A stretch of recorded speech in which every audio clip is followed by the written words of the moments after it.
Well, despite all of the misery in the city of Philadelphia right now due to our quote unquote sports teams, if you can call them that, at the very least, we have gotten another decent episode of RHOC. I think that's 3 in a row. So, silver lining. Who knew that RHOC would be the thing to pull us out of misery? I mean, given what's going on here, yeah, thank you, RHOC. We appreciate you. Don't worry, everybody. Our moods will pick up during this episode. We just had to watch the Phillies lose. After watching the Eagles lose, after watching the Phillies lose on Saturday. So things kind of suck, but we're here for you and we are going to pick it up. So stay tuned. We love you. Bros and shows. I gotta have me my bros and shows. Bros and shows. Bros and shows. I gotta have me my bros and shows. Good evening, everybody. Welcome back to another episode of Bros and Shows. I'm your co-host, Steele Russell, joined as always by the one and only Sad Boy Goots. What's up, dude? Not even sad, just definitely still a little hungover from the game on Saturday. Fair. So that's great. 0-3, 3 days. It's I don't know whose idea this was to do this after the Phillies. It's not like we ever had an opportunity to lift our spirits naturally with the sports of Philadelphia. We were just gonna, be excited to do the podcast after a win or something. I guess that was a pipe dream. Could you imagine? You know what the vibes would be in here right now, guys? If we had won, if we won the last 3 days, if we went 3-0, we would have the most energetic podcast in the world right now. Like I said, we'd be insufferable. But yeah, you would hate us actually. Right now we're sufferable. Yeah, we're suffering, I believe, is the actual turn of phrase. Here's the I figured it out, and don't worry, we're gonna get to Bravo and some OC stuff. And like I said, our moods will pick up. These are Bravo and some OC stuff. We're doing a recap about OC, but yeah, some OC stuff. Some OC stuff here and there. No, we'll do our RHOC cap. Don't worry, and we're gonna pick it up. Like I said, these are oddly therapeutic for both of us. Just sitting here and chatting about some reality TV really does the soul some good. But I did figure it out. A big part of it is this. I don't actively text people that are sports fans of other teams, right? I don't reach out when they lose. I don't reach out when they win. I just kind of stay in my lane. I root for the Phillies. I root for the Eagles, even the Sixers and the Flyers. But I don't actively seek out anything, okay? When we lose, I get more texts from random people that are sports fans of other teams. Like, hey, how about that? Shut the fuck up. I didn't ask you. I don't say shit to you when your team loses. Why is it a thing when Philly sports teams lose? I have to hear from a guy I played baseball with 15 years ago about the Broncos or the Dodgers. What the fuck? I don't get those text messages, thankfully. So Good I have for no you. idea. Can you imagine how infuriating that would be after sitting? I mean, I wouldn't answer. I would never. The thing is, you answer. That's because they know that they're going to get a rise out of me because I'm an emotional person. I won't answer, and I'll do you one better. I would probably just block their number. I left a group chat with my uncle because he texted a smiley face after the Broncos won, and I was like, "Fuck you." I didn't say "fuck you." I just left the group chat. So yeah, I think that's a big part of it. Some things mean more, We care more, okay? We care more, but yeah. Now I have to stay up until 1 a.m. on Wednesday to watch them get swept. It's gonna be great. I'm gonna be chipper on Thursday. I'm this close to boycotting the rest of the season. I thought about it, and I kind of just projected where I'm gonna be by Wednesday night. We have a lot of shows to cover. We're gonna be deep in the trenches. Potomac's back. We're just gonna be all over the place. By the time that game starts, if it goes poorly in the first 3 or 4 innings, catch me in bed at the 6th inning easily. Just sleeping without a care in the world. Checking ESPN in the morning probably won't even be the first thing I do. I'll probably wake up, take a shower, have a coffee, and then look at my phone and be like, "Oh yeah, the Phillies lost. How about that?" Yeah, and then we get to watch on Thursday the Eagles lose to the fucking Giants. So well, that's not gonna happen. Let's rein it in. Let's rein it in a little bit. That's not gonna happen. I'm trying. I'm a mess. I'm all for the sky is falling, but come on. There's got to be a line in there somewhere. The New York Giants are that line. I don't think so. I think Jackson Dart's gonna shove it up our ass. That's what I think. But hey, let's get into actually, I wouldn't even say decent. I would say a good episode of OC. This was a great episode. I'm gonna say great. They did a good job here, and it makes you think. Because the center of this episode was what? Calling out Tamra. How did that go? really fucking well. What have we been saying all season? And it also, let's take this back, way back to Katie, okay, which she got a shout out this episode, big news. But all the way back to then, imagine if they hadn't piled on her, but just sat and listened for a little bit and took that a different direction. Like, this show could be in a very different place right now than it is currently because of the route we took. Don't get me wrong, I'm happy about the route that we took now in this episode and the last episode and the one before that. This is 3 solid episodes in a row where I'm not angry about where they've gone. I actually saw more out of the castmates today in this episode than I've seen all season and last season and the season before. And last season was actually kind of a bit of a standout as far as the other 2 seasons go. But I disagree with you because there is 0% chance that they would ever go a different route with Katie. I don't know what it is, but that was a turning point for this episode. Her name being mentioned, everybody just audibly groaned and they just didn't want to do anything. And they made a huge sticking point of, I thought we were done with her.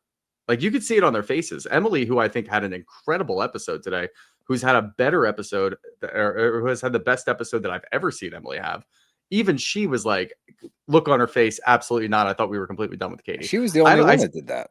But there's got to be something. Gina kind of groaned, I guess. I wonder if we're missing something with Emily and Katie. I wonder if she's worried about like retribution for what she did at the reunion. Not that she should be, because nobody ever calls people out for that. I don't know what it is. I don't know if we're missing something. Maybe that's just my Miami. Maybe my Miami brain is kind of like no. You're onto something because so much shit. No, the way she reacted it wasn't like, oh, it was I hate her. Shit. It was, oh shit, why are you talking to her? Wait, yeah. Why are you gonna do that? Like that, I had the same reaction. I'm like, oh, what's going on? Like, what is she digging up? What does she know? I agree. And I do think that she's not alone, and maybe, I don't know if she's at the center of whatever Katie might know. And obviously it's kind of mixed in with all the other shit that she was talking to bloggers, which kind of invalidates everything that she's done. But there was something there when she got brought up that, one, told me we were never going to go a different direction with Katie, because it seemed like Emily maybe started something and Gina was following along and Heather was okay with it, that they were done with Katie. They didn't expect to see her again. They thought they successfully got her off the show. And now that she's back, they're like, ugh, why?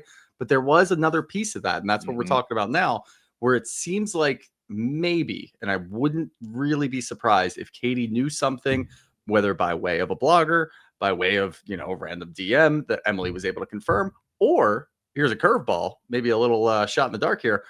Maybe Katie's daughter heard something while she was babysitting for Emily. Maybe she knows something. Maybe there's something going on. Now my alien brain is starting to go. We saw a really nice scene here with Shane and Emily. Is there something in there that we know about, that Katie knows about, that we don't want to get out? So now we got to be nice to our husbands? I don't know. There's just something weird in here. No, I agree with you. I would also ask that you not use baseball analogies for the remainder of this podcast, i.e. curveball. But anyway. Sweeper. Don't even get me started about the fucking sweeper. But I think you're right. And I tagged that as well. I was like, oh, that's a weird reaction. That's not anger. Yeah. It's not fear. It's somewhere in the middle of the two. It's guilt almost. It's like, oh, what's going on here? So something to keep an eye out for. And definitely, as we know, with all the talk in between the reunion and or filming the reunion and now, we know that something happens and we're all looking forward to it, because Tamra completely switches sides. Yep. She's a good housewife, so she's been reading the room during this whole season. Have seen why she switches sides. I think, and this is just a theory, and we're not jumping around. We're still going to recap the whole episode, but this is just something I want to get off of my brain. Not a lot happens till like the end. Exactly. That's a really good point. The rest of it was just a pleasant episode, honestly. It was good. I enjoyed it. Okay. Yeah. But when it comes to Tamra, I think we've seen her move in the past. She is pretty strategic. She usually has things played out in her mind. This is how it's going to work. This is what she's going to do. This is what she's going to do. And she's usually right. I usually give her credit for that, because she's a really good housewife. But it seemed like she knew something was going to come about, whether it was a late season push. There wasn't a lot going on. They're going to come after me. And this is Tamra thinking to herself, I need to be prepared. Let me go talk to Katie. Now, the problem is this arrived in episode too early. She has her plans with Katie next week, as we see on next week's episode, which is probably in the coming days. But here, everything kind of ramped up a little too quickly for It got out Tamra. of hand. She wasn't So, expecting it. yeah, so it looks like at that party that Tamra's actually doing this like vindictively. I heard you guys were talking shit on me. You guys don't trust me. I'm going to go talk to Katie, see how you guys like it. I don't think that's the case. I think she's had this planned out and she was going to use this, but now they kind of accelerated a little too quickly for her. And she's like, fuck, all right, well, I don't really care what it looks like. I'm still going to go talk to Katie. So that's what I kind of have in my mind, at least just because her strategy is really good as housewife. This seemed to me like contingency C. Like she had plan A, plan Oh, B. she If broke all it in falls case of apart, emergency. go to plan C, which is Yeah. loop Katie back in. And I think that once because I agree, I think this party originally wasn't supposed to go this way. And when she Right. felt the tides turning, she's like, fuck it.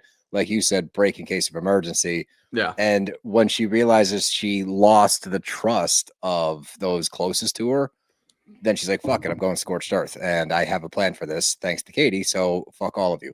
Which Yeah, it definitely works. is, I think she still would have done it in the background. I just don't think she would have announced it until after she did it. You I know think what I she mean? would have done it at the reunion. I think she would have dropped a bomb there. And I think Or now, finale, which I or like better, because oh, for now we're sure. going to get to see the setup. I think we're going to see her set it up with Katie. We're going to be kind of in the know going into the reunion rather than waiting Yeah. for something to happen. But let's jump in because we start out with Gretchen and Jen. And I thought we were going to go a different route this episode because it intros with the Tamra recordings, all about Jeff Timmons, who they're barely even blurring out their mouths anymore. You can I clearly see know. him It's saying getting Jeff. worse every week. It's so funny.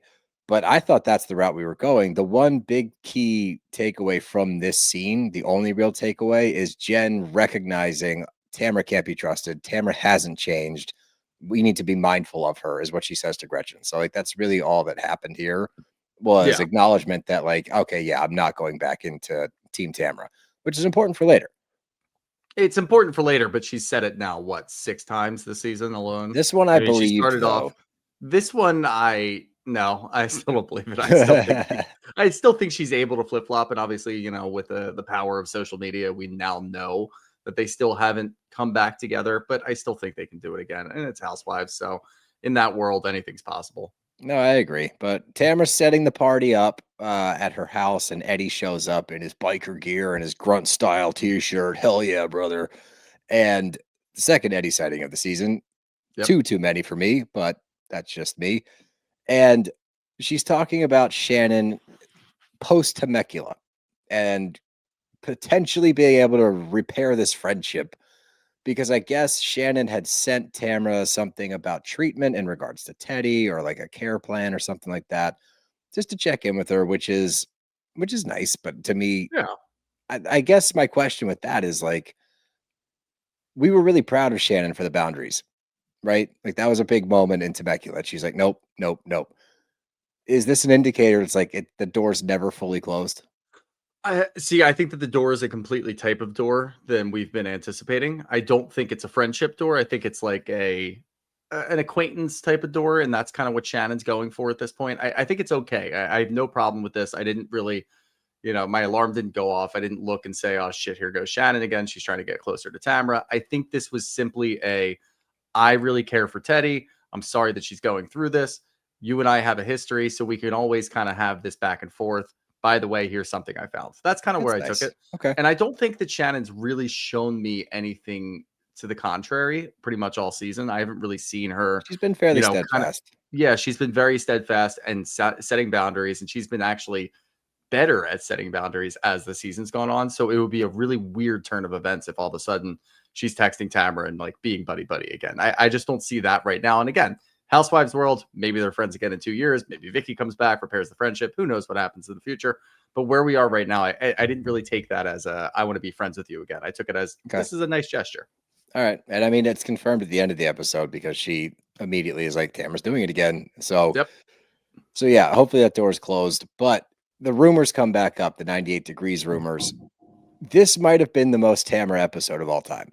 The most hypocritical, contradictory. I don't know how people that are big Tamara stans, I'm talking to you, Ryan, can defend the things that she said this episode and not be like, dude, that's you that you're talking about. Even in this moment with Eddie, she's talking about Jen because Jen, which is messy, and I really like this move actually, decided to follow Jeff Timmons on Instagram, 98 Degrees guy. I love that move. I Because that happened, I guess her wife, this whole thing is shady as shit. I don't know who reached out to who, but apparently Tamra got in contact with Jeff's wife and she was like, "Oh, Jen followed," and like screenshotted it. We got the timestamp and everything. But when she says things like, "Well, maybe she's trying to get close to Jeff, so she's a cheater," bruh, so are you. You're sitting next to yeah. the guy in this scene that you cheated with. What are we doing? Yeah, I think it's hilarious. Genuinely think it's hilarious that Tamara's able to turn this into maybe Jen's trying to hook up with him now too. And it's like, no, that's not No. really. And I do wish that Jen towards the end of the episode, when she went to her confessional and actually admitted as to why she did it, in hopes that maybe he would reach out and see who she was and be like, hey, by the way, this is what's going on. This is my history with Tamara, which I think is ludicrous to That's think great. that a guy, now obviously he's out of the limelight. I don't think he does anything. I didn't really look into it, but I doubt anybody except for Nick Lachey from 98 Degrees No, is doing anything. they have been doing I don't know how big the What, like crowds reunion are. stuff? I've seen a couple of clips and it's Man. like it's actually somewhat sweet and like nostalgic because they're not going full throttle. It's almost like they're That's in on the good. joke, like Nick Lachey, like they're moving, they're still doing some of the dance moves, but they're clearly somewhat in jest. So Yeah. I actually appreciated what I saw of the 98 Degrees reunion Okay. tour. Well, that's I fair. don't, but But for this specific topic, one, when Tamara's talking to Eddie about this, I'm sorry, but no one in their right mind can tell me this is a conversation between a wife and a husband about maybe banging a 98 Degrees band member back in the day. And Eddie's just like, oh, yeah, I know. Totally. It's like, what kind of fucking reaction is that? Like, what? Be genuine. Like, I'm sorry. And again, Tamara is a great housewife. Eddie is not. Just like do something and just like act like normal human beings. And they're just such weirdos whenever they have weird dialogue. But in my brain, the way that this plays out, I think Tamara reached out to his wife and said, hey, just a heads up, this is how it's playing out on the show right now. Somebody's bringing up rumors from years ago that this happened. I don't want you to get blindsided when it actually drops. And then she had a weird conversation with the wife where maybe the wife is a fan. Maybe the wife knows what's going on because clearly she knows who Jen is. So she gets Jeff involved, looks at Jeff's thing because Tamara even had the timestamp about when Jen did it. Or maybe she made that up. screenshot of I no, still do think that she kind of made it up. I think it said like Jen Pedranti followed you, and it probably had like the screenshot and above 10 it minutes was like ago. the iPhone time. Yeah, because it always does have, it doesn't say specifically the time, but it says a few minutes ago. But either way, I imagine that's what Tamara did. Tamara probably was actually, and this is a normal person move, reaching out to Jeff's wife saying, hey, by the way, you guys are a topic right now because people think that I banged your husband years ago. This is how it's playing out. Just a heads up in case anything happens. And then the result of that was, yeah, I just looked at Jeff's Instagram and he just looked to see if he had any new followers. And here you go. Jen followed him. Boom, done. Timeline. Here you go. Here's what my timeline is. You ready? Similar, but different. Jen follows. Wife knows the show, knows Tamra, might know the history between her and Jeff just from a recording standpoint. Like, oh, yeah, like I recorded with Jeff. Sees Jen Pedranti followed her husband and was like, what the fuck? Knows Tamra either through Jeff or some kind of acquaintance and is like, why is she following him? Reaches out to Tamra, hey, why is Jen following my husband? That's what I think. It doesn't really matter. Well, you know what I just way. did? I humanized Tamra. So something's going wrong for me. That's why I don't think that's what happened. Yeah. That's why I'm like, well, I don't think she would go out of her way. She's just being a good person and reaching out and just giving her a heads up, like, hey, this is how it's playing out. That doesn't track for me. As a friend, as a fellow wife, you know, I just as somebody that also banged your husband. Let me just give you a heads up. What if? And we've joked about this before because I've often said that Tamra doesn't have like a real personality anymore. She just has show personality. She is the show, yes. What if we were wrong? What if there actually is a real person somewhere in there and she's actually doing these things? I'm not playing this game tonight. I've been. I don't know why you don't want to play this game because it's not a game, buddy. This is how I feel. This is life. This is life. Yeah, the game of life. Well, she also has something to say about Heather because after her freak out at dinner, she's upset because Heather didn't even call. Why would she? Why would Heather call you after what happened last time? Again, it's the exact same scenario, by the way, except this time Tamara's not drunk and on Xanax. She's just Yeah. livid. Once again, Heather pulled her aside, had a conversation with her. Tamara's told everybody to go fuck off, then came back in and invited them to her spring fling, and then left. Why would Heather call you? No Same as idea. New Orleans. She pulled you aside, had a conversation with you. You texted her and told her to fuck off, and then she didn't call you, and you were still upset. It's the exact same scenario. It's really funny that she's able to do this twice in the same season. It just mirrors it. I know. It was wild actually to watch. I just wrote in my notes like, dude, are you serious? Like, and especially when she says she didn't stick up for me once. Or no, she says, stick up for me one time. She does a lot. And she gets Yeah, burned for it every time because you're a bad friend. But whatever. I agree with you. Like the comedic value and entertainment value of watching her spin this web. And I do it's believe she fantastic. believes this, but it's just crazy. But Heather and Shannon go to do kintsugi, I believe it's called. If I got that wrong, I apologize. But it's where you break a pot. I actually really like Oh, yeah. these pots. I think they look Yeah. amazing when they're done well, especially the ones we've seen where they do like gold inlay on the cracks. Mm-hmm. Yeah, they're pretty sweet. It's But very cool. anyway, Heather and Shannon are going to do that. Meanwhile, Emily and Gina, I'm not sure what they're doing, but they're hanging out as well. So we get a little juxtaposed scene, and we're getting a recap of the other night. We got the Temecula crew and the LA crew. So, one, Heather kicked Emily out of the bedroom because she was snoring, which is kind of funny. And two, Gina's stoked about these 98 Degrees rumors because she's like, oh man. And she has a picture at a 98 Degrees concert. She Yep. clearly wants to bang, or maybe wanted to bang Jeff Timmons or somebody in the group. Put So it that that was kind way. of a funny callback. But we just kind of run through everything that they talked about. We've done this a few times now where, Heather doesn't trust Tamra. Emily said that she also doesn't trust Tamra, wouldn't share sensitive information with her. And I guess Heather, originally, when she pulled her aside in New Orleans, the conversation was, hey, when you lose your shit, you lose. Yep. And that's what you did again last night. Like when you do that, it's irrelevant because now you're grabbing wrists, you're yelling in people's faces, regardless of the context of the conversation. You're losing the argument because you're getting too aggressive with people. So that's Heather saying, hey, as we've seen, by the way, I've tried. And at this juncture, I can no longer try because you're just a sinking ship. So it's acknowledgement that, yes, Heather actually has tried to be a good friend. It's also Yep. acknowledgement that Emily, who I thought was setting this up, and even when Yeah. it actually happens in the end, I'm like, fuck, you just threw her under the bus. I did not expect her to also jump on and Yep. say, I don't trust you either. But I thought that this whole entire scene was that. I thought it was her setting the table to bulldoze Heather. I was like, oh shit. I didn't really get, now maybe this is just because Emily hasn't done shit in like 4 years, but I Sure. didn't get from that she was going to set up Heather, because if Emily's just doing something, that's a positive in my book. This was actually the start of what I thought was a great Emily episode, because right away she admitted that she said that. And usually what we've seen in the past is when you bring in an outsider, you bring in somebody who wasn't there for a conversation, Emily folds. Emily doesn't say anything. She might say that someone else said something, even though she agreed, but she usually doesn't cop to it. And weirdly enough, she copped to the fact that they were talking about who they trust least in the group. And she said Tamra. Obviously, she told Gina that Heather also said Tamra.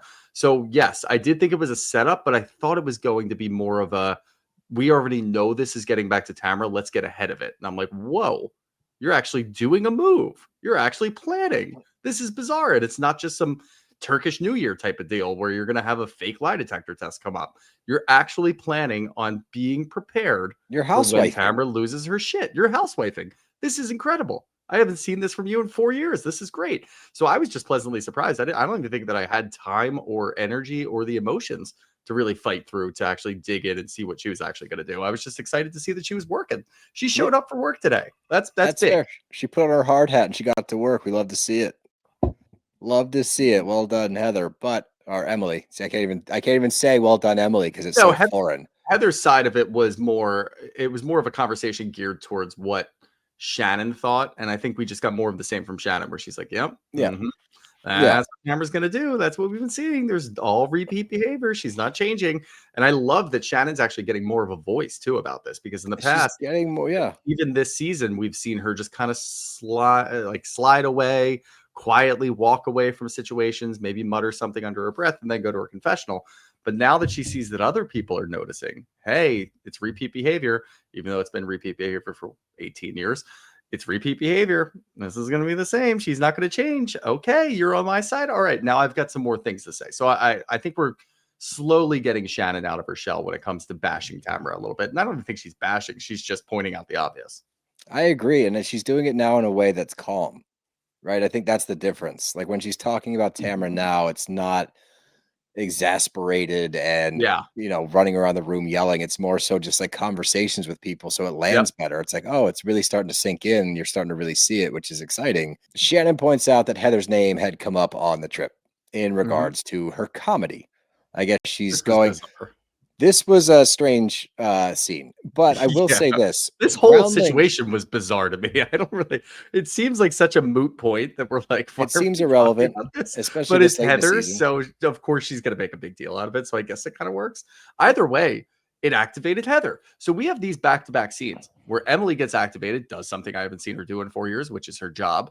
And now we've got Heather where Shannon is actively activating Heather a little bit. It seems like the perfect storm. This is when I started to get a little excited about this episode. Yeah, you could get a little blood flow going. But I will say this about Heather. I don't know her sitcom run or her acting acumen really. I will say this, Groundlings is a real thing. And a lot of very famous comedians and comedic actors have come through Groundlings. So it's not just a whatever that she did. I'm not saying everyone through Groundlings is like super famous or even makes it at all.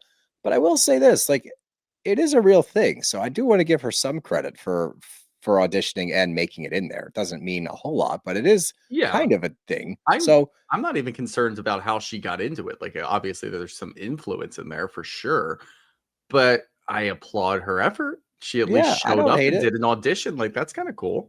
Yeah. And you know me, I'm all for people pursuing their passion. So I'm actually kind of team Heather.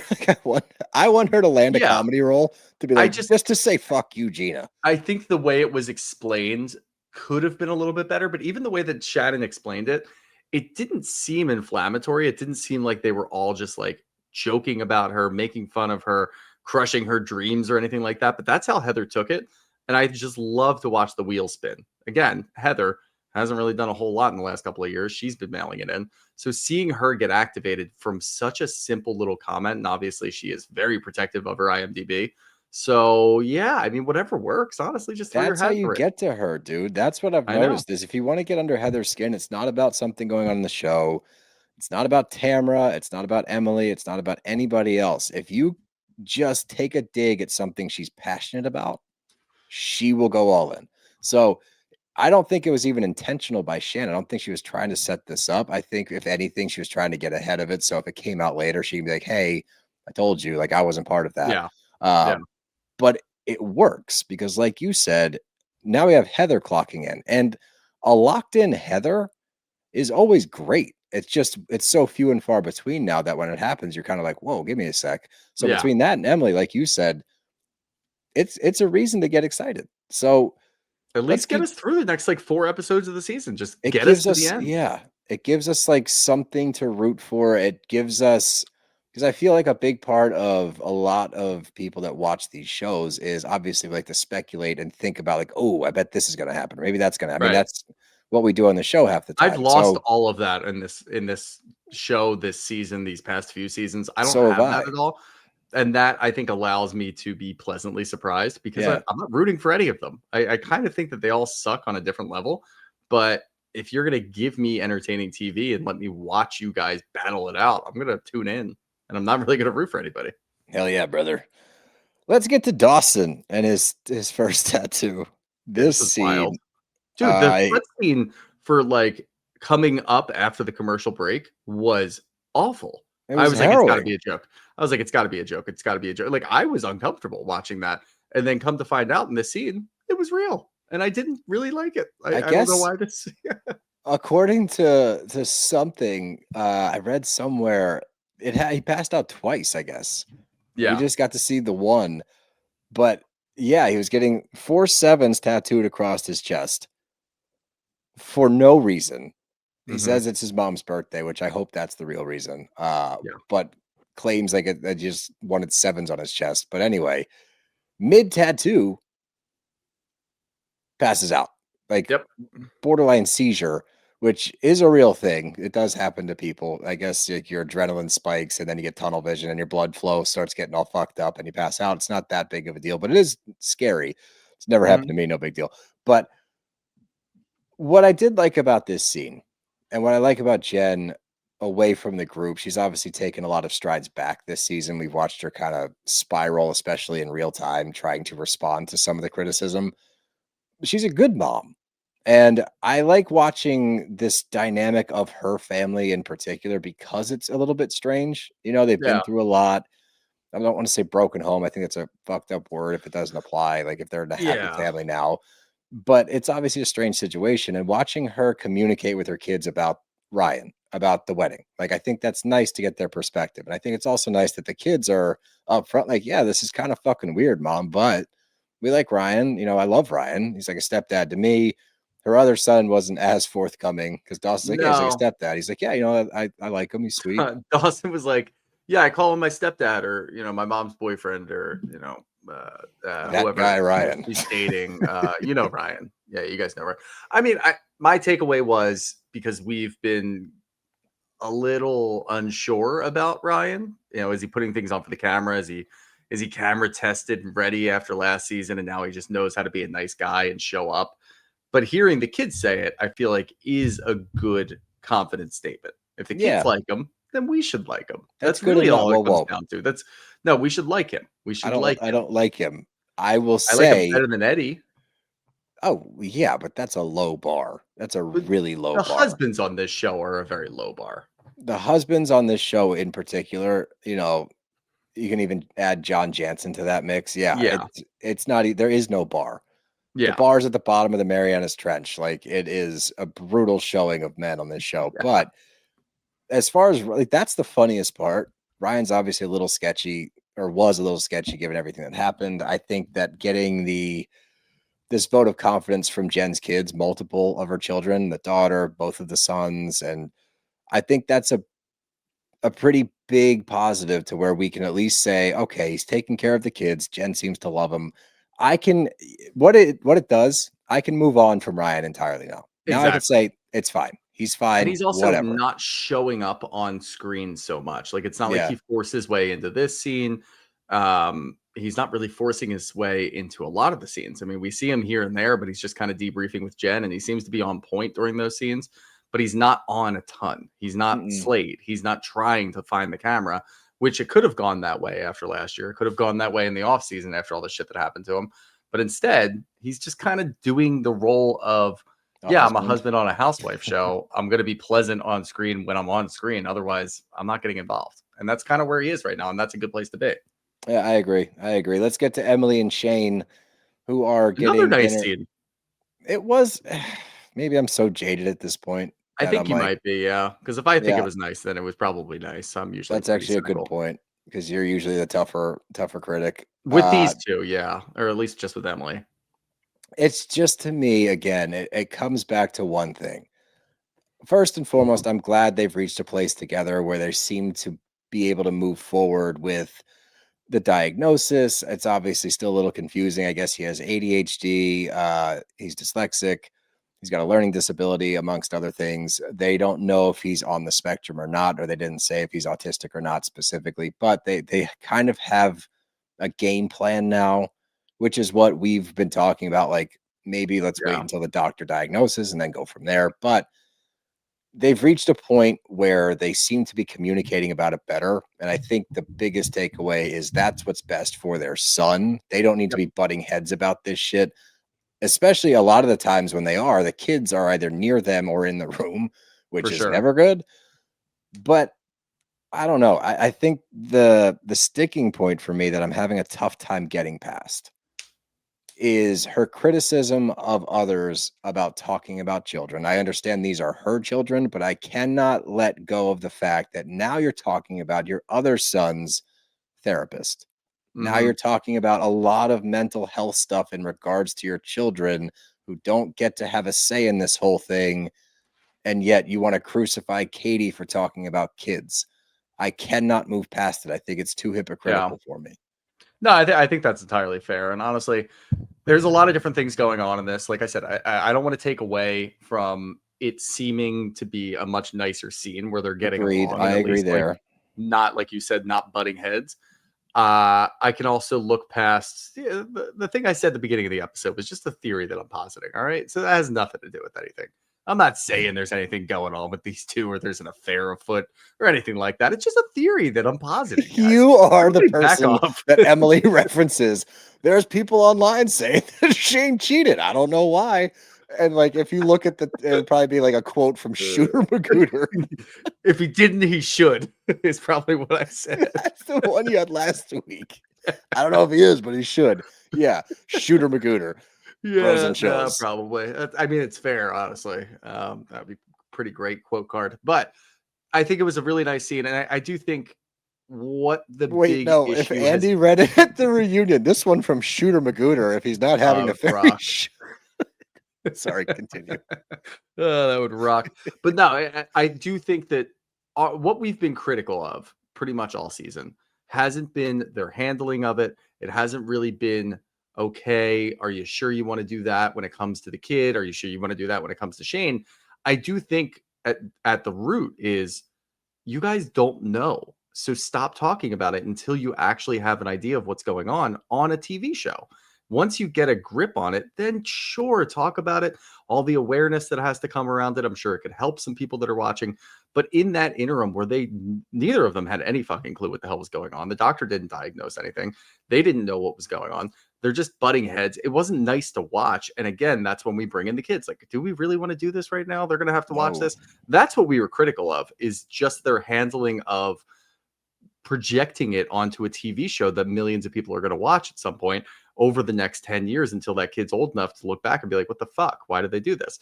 That was it. I'm never going to be critical of the way that parents are going to handle certain situations, because who knows how anybody's going to handle something when something comes afoot, or if it's something that happens with your kid. You never know what's going to happen, and you don't know what your psyche is going to be like when that happens. So that's not at all like what I think either of us were really being critical of. It was just uncomfortable to watch the two of them butt heads and have her tell Shane that he's wrong about everything. So seeing them come together, and I'd much rather them do this where both of them are like, look, we don't fucking know. We have no idea, and we don't know what's going to happen. So at least right now we're in our new normal. Let's just live in that for a little while. He seems happy, and then we'll move further down the line when it happens. And they seem to agree. Great. Awesome. We didn't need to see the beginnings of that. It's not like the real aspect of Real Housewives.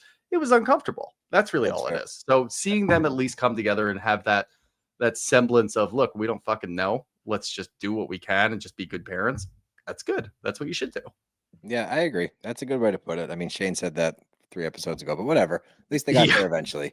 They got there at some point. So yeah, it was a nice scene to see them finally at least be on level playing field. But yeah, let's get to Tamra's cake party. And Gretchen is obviously not invited because after having her tantrum, Tamra, as you said already, came back into the room to invite and not invite Gretchen at the self-defense class, which was actually really funny. But Gretchen had plans anyway. Yeah, they were taking pictures with bunny rabbits and Slade. That looked like it's close to Easter, but like, I don't know, bro. To me, like with the religion, now you got a bunny involved. I've seen some weird, like it reminded me of like Midsummer. You ever see that movie? Oh yeah, it reminded me of that. They're in like a field. Oh yeah, it just, I don't know. It was spooky. I don't like that. Yeah, I don't like that. And that's something I can agree with Tamra on about hiding behind this Jesus curtain, because I do believe that whole family does. That was the truest thing that Tamra has maybe ever said on this show, was the Jesus curtain thing. I'm like, yeah, that rings true for a lot of people. But one, you definitely knew that it was Tamra's fucking party today. That's why you planned to do this and take cameras from Bravo all the way out to the middle. Oh, are you going to Tamra's party? Shut up. Oh, was that today? You knew it was today. That's why you're out in the middle of a field with your weird ass boyfriend. Roommate. I don't know what he is. Roommate. Subletter? No. Parasite. Yeah, Parasite. Yeah, Parasite works. Leech. Deadbeat. Loser. Fucking douchebag. Loser. Yeah. Yeah. Let's just loser. Just an L7 weenie. Yeah. Like maybe just leave Slade out into the field and bring a bunny home. Like I think that would actually be a pretty. That's an upgrade. Yeah, that's a big upgrade. He honestly we obviously shit on a lot of the husbands here. That's kind of one of the cornerstones of our show. He's my least favorite because he is so very fake and he is vying for the spotlight so hard. And you can even in this scene, it's a FaceTime. He talks for 10 seconds. It's so disingenuous and douchey. And he's like, "Oh, hello." It's like, fuck off, bro. I don't know who you are. I'm so happy that they used that clip of them praying out front while Emily waited in the car. Like, that is such a good clip to use. Just be like, yeah, it's bullshit. Come on. But that being said, of course, yeah, it's Tamra's party today. So wait, oh yeah, it's today. Oh my god, oh no. Oh, only all you right. and I Well, would get you stuck on guys, this for 5 minutes. I know. Yeah, go ahead. We could keep going too. Anyway, everyone's like arriving to the party, and Emily gets there first. I have a real question because I took pause as well. She says, because we're doing a cake decorating thing, she says, "I'm very artistic." And Tamra pauses. Was she about to make an unsavory joke with a word that sounds similar to artistic? Sure Okay, was. cool. That's what I Sure thought. was. Yep, but she can't do that anymore. No, especially to somebody whose son is going through the process of being diagnosed. I thought that's what that was. I was just seeing if you saw the same thing that I did. Yeah, she would have if the lie detector test confirmed that she was actually autistic. Oh, then she Then could she make those probably jokes. she would have made that joke, but the lie detector test said no, you're not, so she can't do it. I Unfortunately could for see her still doing it and be like, "I am though." Yeah, no, that's Dying on that absolutely hill. true. If Yeah, it was and this 10 was years ago, oh my god, dude. Yeah, immediately. Anyway, Emily's trying to put all of the blame. This is see, and I feel like she's not sure how to move because she doesn't do moves. Right. So getting to that bomb that she I drops was still was impressed. clumsy as shit. No, like I'll give her credit. She got there, but like the setup, she's throwing it all on Gretchen originally. Yeah. And she's like, that doesn't seem very Christian to me. And that's where we get the Jesus curtain and the prayer circle comment. So thankful for that. But she then goes into saying, you know, Heather said that she trusts you the least. So I was like, wow, you're just going to throw everybody under the bus like that and act like you were there singing her praises. Did not see it coming. And she said, and I don't either. I was like, oh, wow. What the fuck just happened? She actually went through with it. She showed up. This was huge. It was massive. I never expected this in a million years. And it lands arguably better than I thought it would have because Tamara immediately, I think that's probably why, because I feel like Tamara sees this show that she's on through the eyes of a viewer, almost like how we see it, because she's watching strategy. She's moving around. She's trying to figure things out like we do. So I think this caught her so off guard that that's when we get to contingency plan C, break glass in case of emergency, because she's like, whoa, I'm going to fake cry and go upstairs for a second to try to figure out what the fuck to do next. I didn't expect it out of you. That's a really good call. Tamra watches the show the same way that we do, but she's doing it in real time. Yeah. And none of us have seen any other person on this cast have any sort of maybe minor to modest good move at all when it comes to Tamra. They might be able to do it to themselves. They might be able to do it to other people just outside of the group. Something along those lines. Tamra usually sees those coming, and then she just kind of sits there and eats her popcorn and watches, as she does a little bit later when Heather's going after it. But in this moment, yeah, you're right. Caught her completely off guard because she hasn't seen them do this before. And yeah, it was clunky. Yeah, it took a little while to get there. I think it was a bit of a dramatic pause for effect. I'm going to give her that. I'm going to give it to her because she showed up for work today, and I like that. No, it was good. It was good stuff. And the funniest thing, there was a post today. I'm not sure what the podcast was. I enjoyed the little clip that I saw. It was two dudes talking about what their least favorite housewife, like what show is just could go. And I think they landed on OC, which is viable. I commented from us and said Beverly Hills could go. Beverly Hills. In the comment section was the cake lady. She said, "Oh man, I was the cake lady on OC. That's sad. That makes me sad to hear." She was great.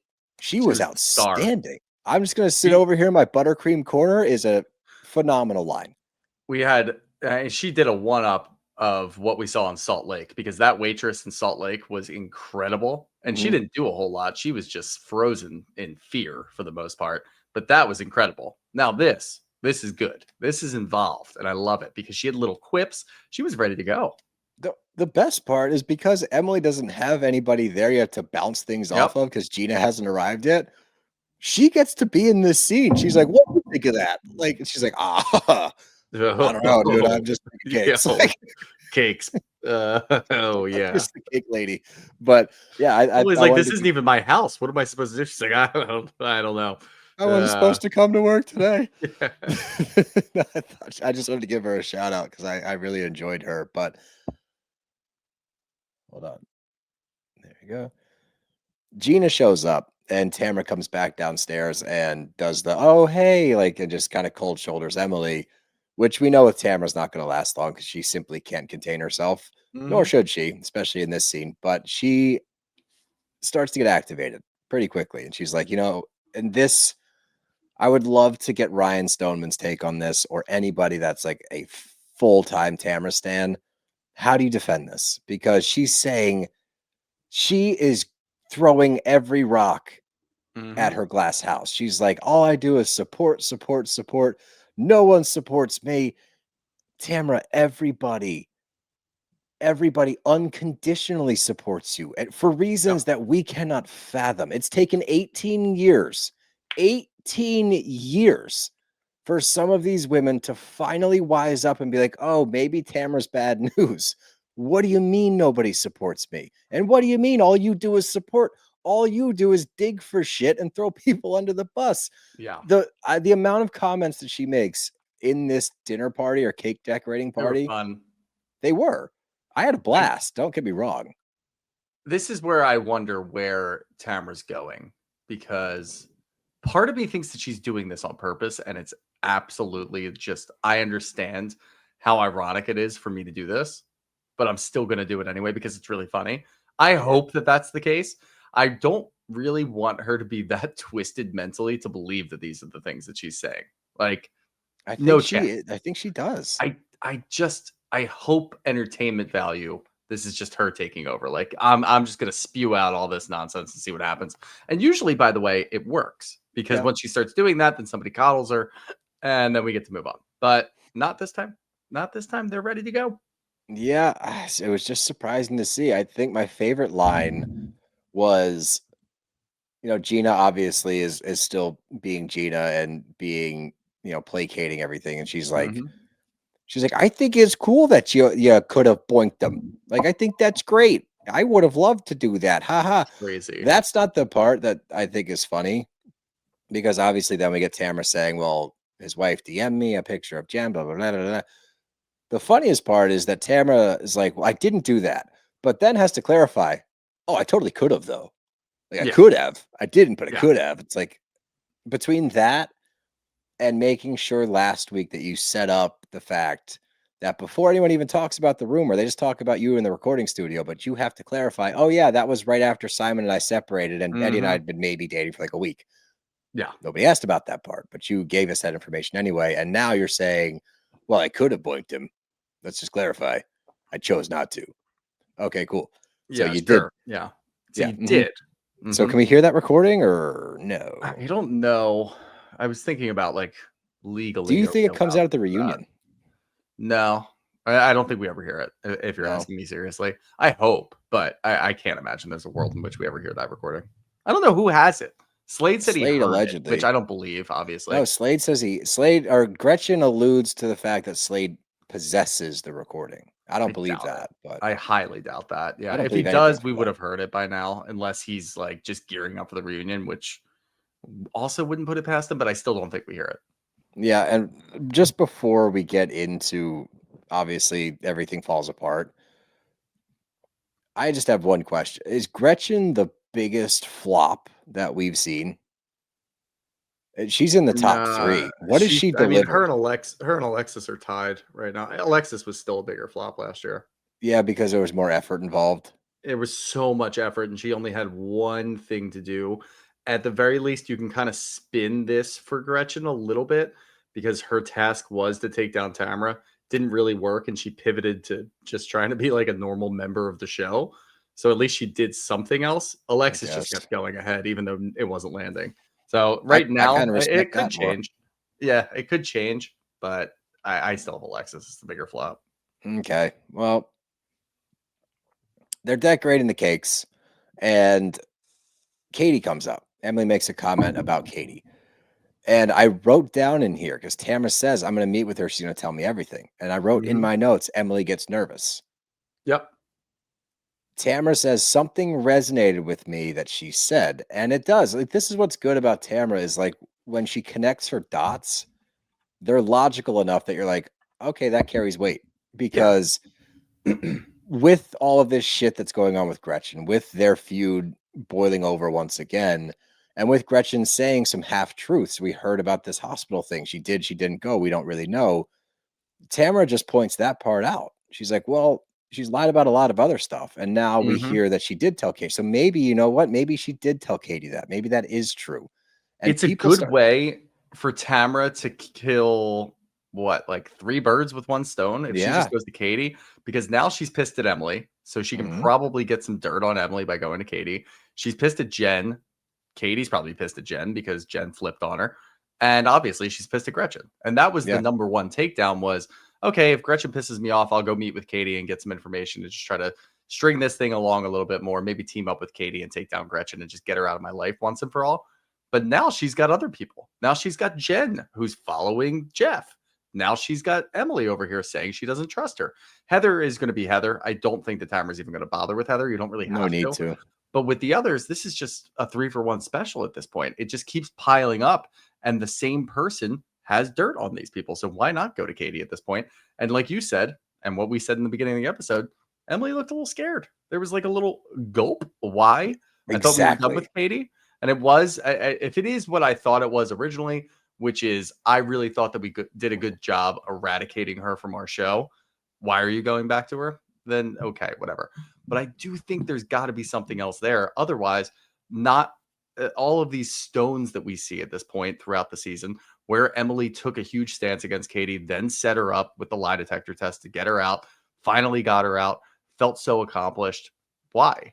Why were you doing all of that when you already did something at the reunion last year that, even though it was shitty, gave you the upper hand? You at least knocked her down a peg, and now you're back up. So I don't really understand why she's going through all these lengths to get rid of Katie. And I think Tamra's probably also thinking the same thing. I agree. And I also, this pissed me off with Emily when she goes on her tirade about Katie. One, and hearing Tamra say it was so funny. She's like, Katie, what she did is nowhere near what some of the ladies in this group have done. It's like, thank you, Tamra. I mean, you're the one we're talking about when we say that.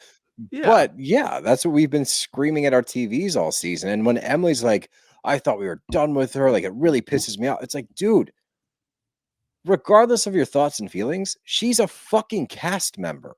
So like this conversation alone mid-season to me is like ridiculous. The fact that you're like, she's gone. She didn't do anything. And when you list the things off that she quote unquote did, they're not that bad. And yet you guys treat her like this pariah that can't enter the group. So it's the easy move from Tamra to be like, all right, fuck it. I'm going to team up with this one and take all of you down because you pissed me off. Yeah, it almost strikes me as like after that party that they have with the lie detector, that Emily was talking to producers, maybe even got in their ear a little bit, saying we can't have this on our show because she's going behind our backs to bloggers. It's taking the authenticity out of the show. Maybe a producer or two agreed, and that's why we haven't seen Katie in weeks. Like, yeah, we saw a little bit of her sitting down with Matt, but they didn't go back to her. And then I think Tamra obviously trumps Emily. Probably also went to Alex Baskin, probably also went to a different OC producer and said, no, I'm going to go meet up with Katie because she's got some information and we can get her back in. And why not? You paid her for the whole season as far as I know you would. So why not bring her back if there's nothing else going on? That's when Tamra decides to hash it out with Heather. This was my favorite Tamra scene ever. Yeah. This epitomizes the hypocrite that she is, because she's getting on Heather about the fact that, you know, I'm hurt because you said you didn't trust me. I'm hurt that you weren't there for me. You didn't call me, blah, blah, blah. And Heather came with receipts. She's like, huh, you kidding me? I blew you off. You blew me off in NOLA. I sat down with you after everything. You were rude to me there. I tried to resonate and relate to you about my father and the things that he would do, you weren't having any of it. None of it. Yep. And then I hear that you guys are making fun of my comedy career. And I was like, we just took a left turn. You were doing fine. Yeah. This doesn't matter. And your whole defense of this is like, sure, okay, fine, whatever. Yeah, you were in a sitcom. Yeah, you're in Groundlings. Okay, great. The one takeaway I got from this, the irony of Gina commenting on who and who is not funny was very Yeah. funny. That is very funny. That's incredibly funny. I wasn't really too worried about it because I didn't really see it going down a path where Heather was actually going to hold Tamara accountable. But I do think at the very least, we got a couple of seeds planted in here where we're seeing a little bit of a different Heather. Again, she has to stop mailing it in and actually show up. Until that happens consistently, I'm not really going to rely on Heather at the end of the day. But going for the left turn and going right back to the IMDb and going right back to your career is fucking hilarious. It's funny, but it negates objectively everything. Very funny. I'm not even worried about it negating it because it was funny enough where she might have a real career in comedy at this point.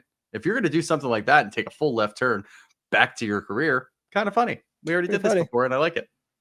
Maybe you are funny. Yeah. Come on, funny. Come on, funny man. Make me a bike. Make me a bicycle, clown. They decorate the cakes.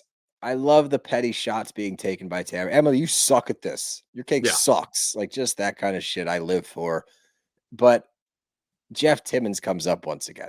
And she says, after I went to the tactical defense place, I called Jeff Timmons' wife. We had a long conversation. I got this screenshot of Jen. Jen is saying, like, why would you care about that? I can follow it.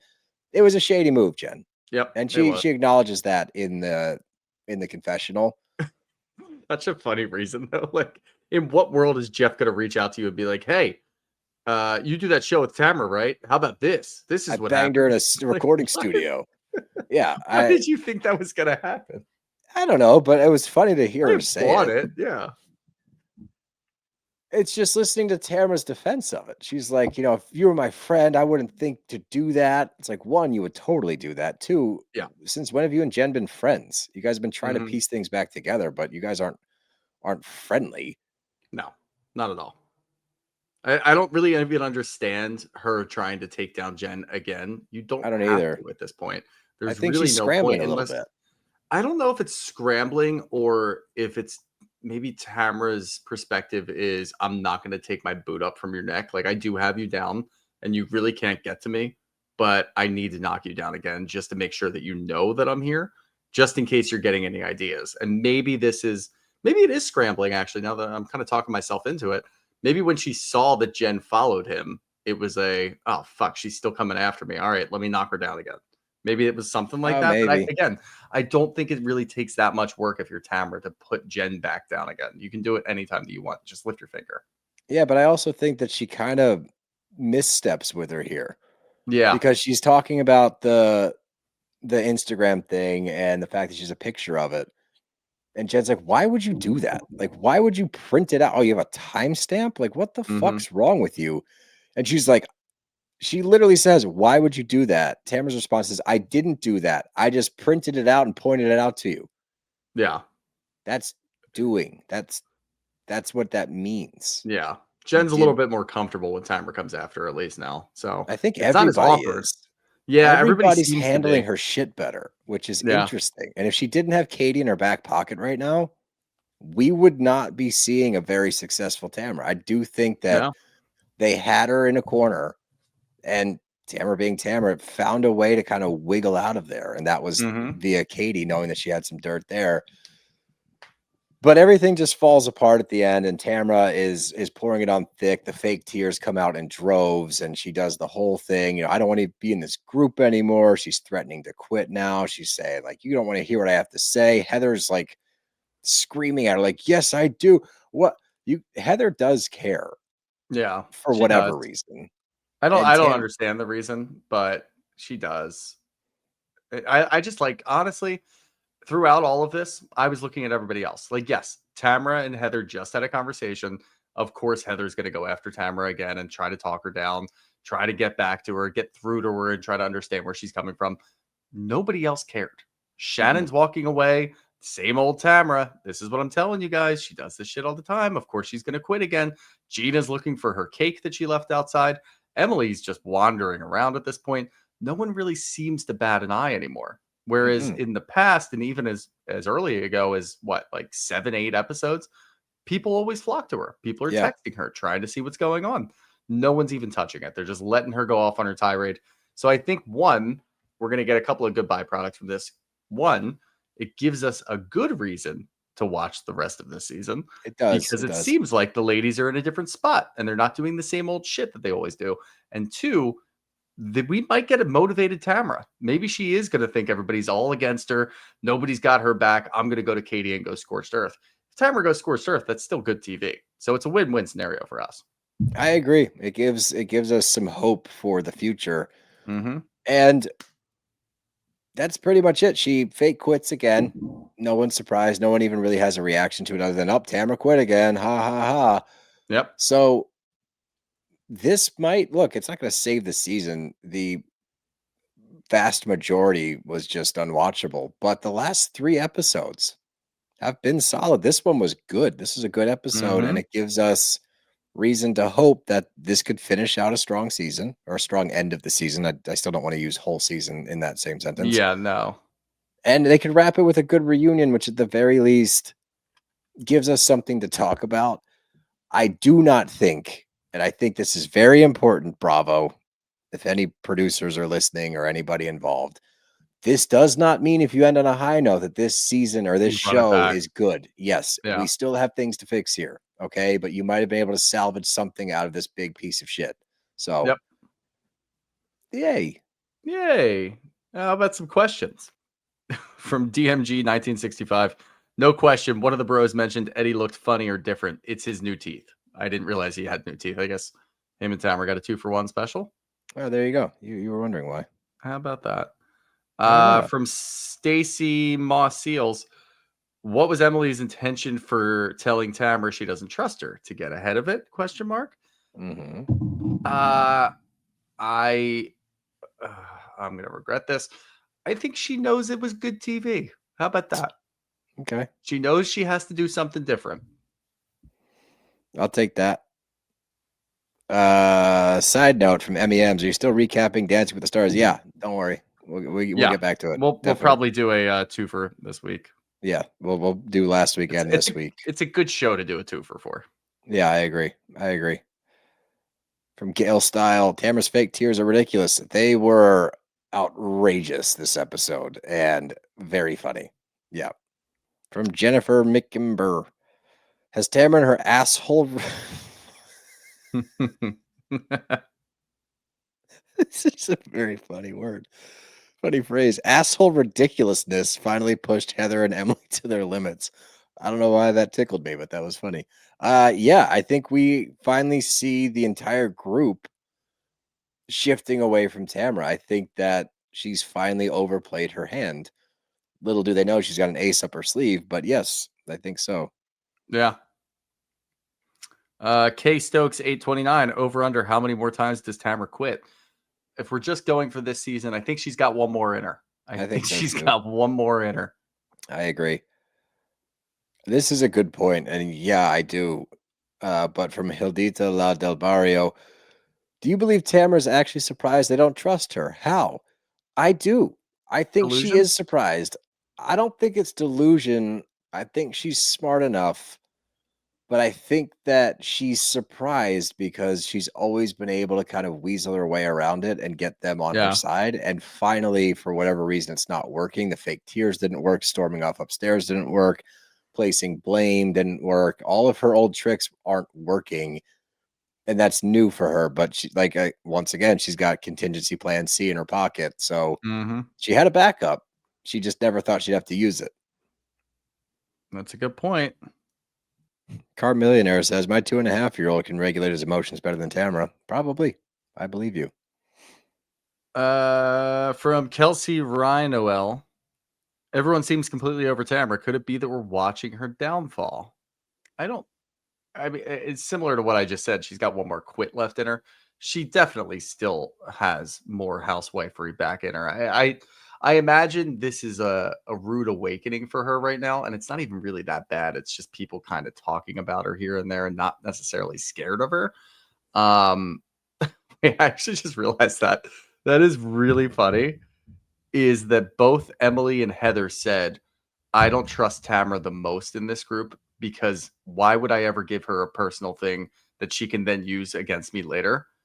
And in doing so, they're now making an enemy of Tamra who's going to bring something up personal that she's heard from the two of them in the past, prove their point, but also do damage. So it's kind of funny. That's a beautiful full circle moment. It really is. We love those here. That's great. Let's do two If more. that comes to fruition, I'm in. Yeah, I'm all down for that. Hotcakes 1987 says Emily listing off. Yeah, thank you. Emily listing off all the stuff wrong with her son felt weird. Yeah, I think I don't fuck with it. It Yeah. bothers me. Let's find one more good one. Ah, this is a good one. Just always end on one of these. From the Jewelster.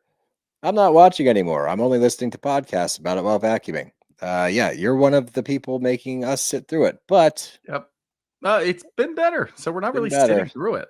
Yeah, I'm still not excited to watch it every week. I still need, I think it was Ryan that actually messaged us and said, we need these OC recaps faster. We still do need like a day or two to get to the point where we're like, all right, let's watch it. We need a day or two to watch it and then a day or two to process, and then here you go. Yep. But yeah, look, we got lots to talk about now, so we're happy, and it is entertaining. So again, we're happy. We'll see how they wrap it up. This could still take a left turn in a lot of ways, but they have a blueprint, a very, very easy, clear blueprint of how to wrap this up on a pleasant note. Just follow this path for 3 more episodes. Take us to Let the it reunion. happen. It's so simple, guys. Don't make us sit through shit for 3 more weeks. Please don't. But now we got to get back to reality in which everything sucks. All of our teams suck, and everything means nothing. But that's all I got. You got anything else? I heard Aaron Nola is starting for Game 3, so it's going to be fun. Oh, in LA, 8 home runs in 2 innings. Oh God! Go Marlins! Sure. That's our Bye. show, bros. Got to go. Love you guys. Bye.